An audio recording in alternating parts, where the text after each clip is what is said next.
বক্তব্যের ব্যাখ্যা দেবেন। আমাদের ব্যাখ্যা যদি ভুল হয় আপনারাই সঠিক ব্যাখ্যা দিন যে বিরোধী দলে পার্লামেন্টে কারা আছে জামাত ইসলামী ছাড়া।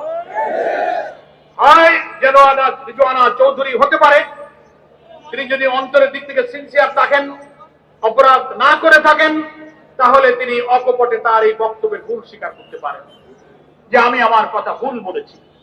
যতক্ষণ তা না বলবেন ততক্ষণ দেশবাসীর এই বিশ্বাস করার যৌক্তিক কারণ আছে যে আপনি জামাত ইসলামীকে বিরোধী দল থেকে সরকারি দলে আসার পথে আপনারাই বাধা দিয়েছেন।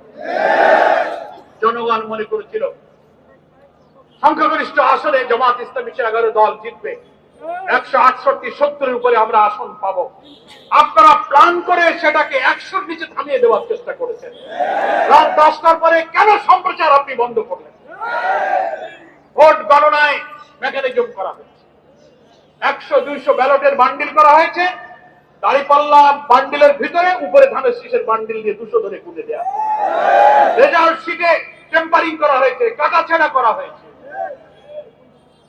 এজেন্ট যারা নির্বাচনে গিয়েছে, বহু প্রিজাইডিং অফিসার সন্ধ্যায় ভোট গণনার আগে তাদেরকে বলেছেন, আমাকে নিজেরা তারা বলেছেন যে সন্ধ্যায় হয়ে বিকালে ব্যস্ত হয়ে যাব, তুমি এখনই এই ফর্মে সই করে রাখো।